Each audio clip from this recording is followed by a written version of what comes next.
जगत जननी और जगत पिता के शुभ चरण जहां भी पड़ते हैं वो स्थान तो स्वतः ही धन्य हो जाता है। अब अपने पुत्र और इस भक्त को अपनी पूजा करने की अनुमति दीजिए।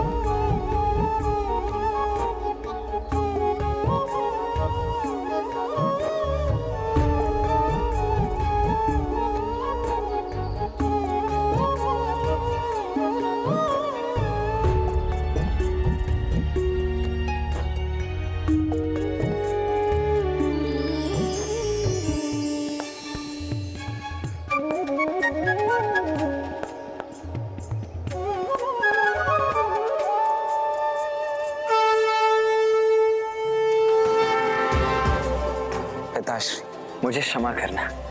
आपको समर्पित करने हेतु मैं बेलपत्र तो पाने में असमर्थ रहा, किंतु मुझे पूर्ण विश्वास है इन सुंदर अर्जुन वृक्ष के पत्रों को अवश्य स्वीकार करेंगे।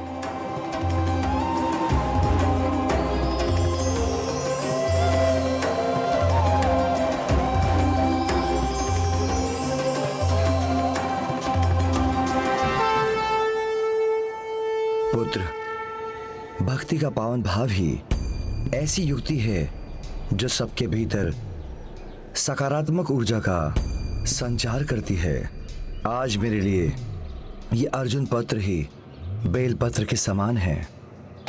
आज से अर्जुन वृक्ष भी सकारात्मक ऊर्जा से पूर्ण होगा और उसमें औषधीय गुणों का भंडार होगा। पिताश्री, आपकी इस कृपा हेतु आपको कोटि कोटि धन्यवाद। पुत्र, आते ही तुमने हमारी पूजा आरंभ कर दी, किंतु मैं तो तुम्हारे लिए अपने हाथों से पका भोजन लाई थी। कितने दिनों से मेरे लाल ने मेरे हाथों का पका भोजन नहीं खाया। चलो शीघ्रता करो पुत्र। माँ, सत्य में मेरा पेट तो आप दोनों के दर्शन से ही भर गया है। उचित है, अब तनिक भोजन से भी भर लो। नंदी जी। जो आज्ञा माता।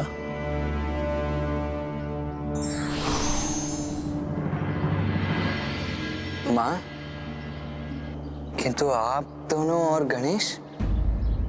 पुत्र, एक माँ होने के नाते मेरा स्नेह तुम दोनों के लिए बराबर है और मैंने गणेश को वचन दिया है कि मैं भोजन उसके साथ ही करूंगी।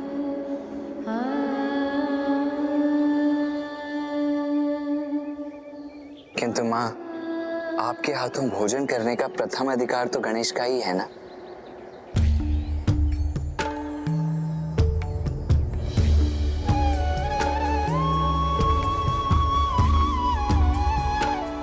ये मोदक मेरे प्रिय अनुज गणेश के लिए है माँ। नंदी जी।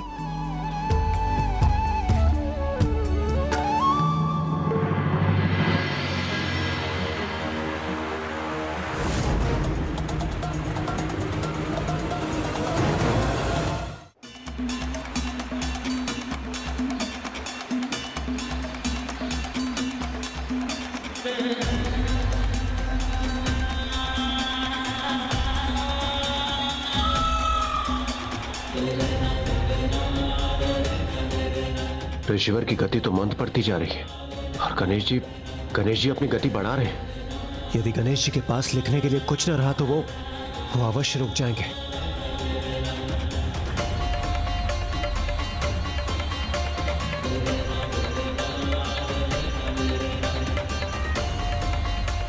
यज्ञसेन कुमारी कृष्णा अपनी रक्षा के लिए श्री कृष्ण, विष्णु, हरि और नर आदि इन भगवत नामों को उच्च और द्रवित स्वर में पुकार रही थी।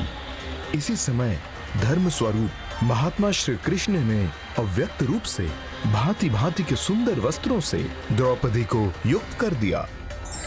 हे गजानन, हम गंधर्व भी आपकी इस अद्भुत लीला के साक्षी बनने का सौभाग्य पाने आए हैं प्रभु।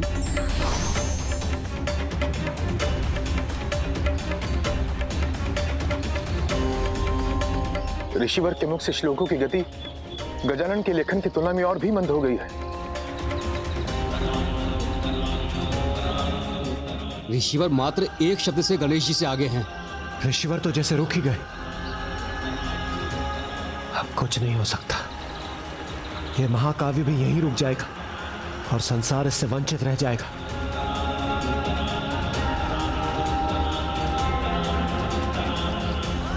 ये स्याही तो अब समाप्त होने वाली है। यदि ऐसा हुआ तो मेरी लेखनी मध्य में ही रुक जाएगी। पुत्र कार्तिकेय, अब तुम शीघ्र भोजन ग्रहण करो। हमें कैलाश भी लौटना है। हाँ पुत्र।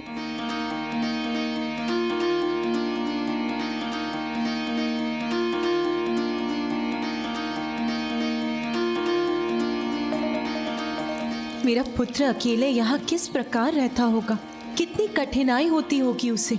कैसे छोड़कर जाऊं मैं उसे। ममता की छांव से भला कौन वंचित होना चाहता है माँ। यदि मेरे वश में होता ना माँ, तो मैं तो आपकी ममता से भरा स्नेह पाने के लिए आपको यहीं रोक लेता।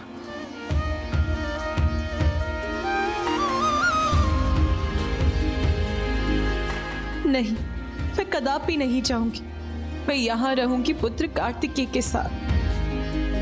नहीं माँ, मैं आपको यहाँ रुकने के लिए कैसे कह सकता हूँ। आप अपने कर्तव्य से बंधी हैं और मैं अपने ही से।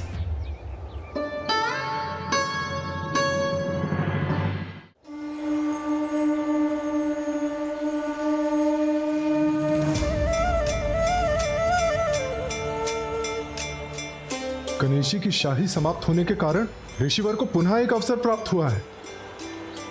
हाँ, अब वो और श्लोक कह सकेंगे। गणेश जी को उनके लेखन में कुछ समय लगेगा। महाकाव्य की रचना सुरक्षित होगी।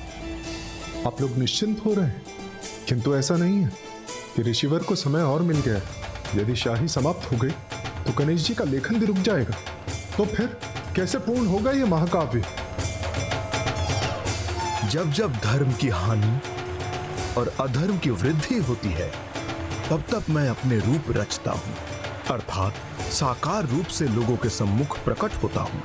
साधु पुरुषों का उद्धार करने के लिए और पाप कर्म करने वालों का विनाश करने के लिए एवं धर्म की स्थापना के लिए मैं युग युग में प्रकट होता हूँ।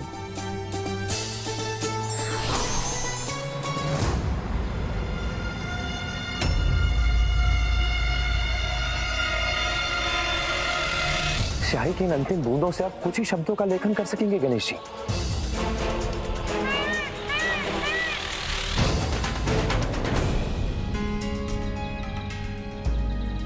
स्वामी, मैं कैसे कहूं कि मैं यहाँ अपने पुत्र के साथ रहने की इच्छुक हूँ।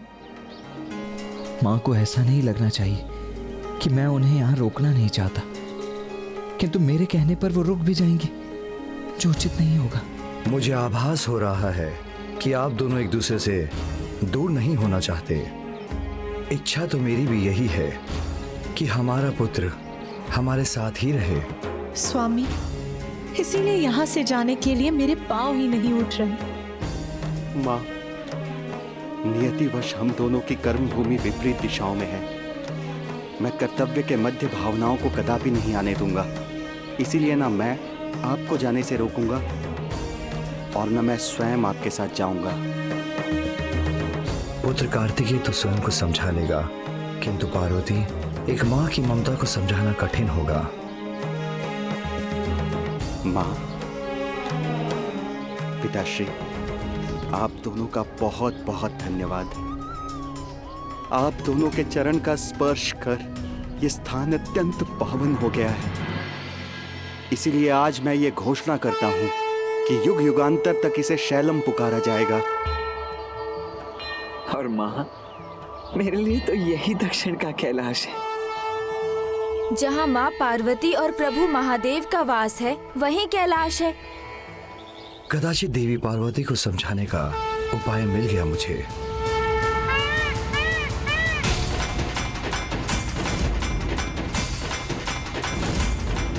अब स्याही समाप्त हो चुकी है। ऐसा प्रतीत होता है गणेश जी अपनी नियत अवस्था का मान नहीं रख पाएंगे। फिर कैसे होगा यह महाकाव्य पूर्ण? क्या गणेश जी प्रथम बार किसी कार्य में असफल होंगे?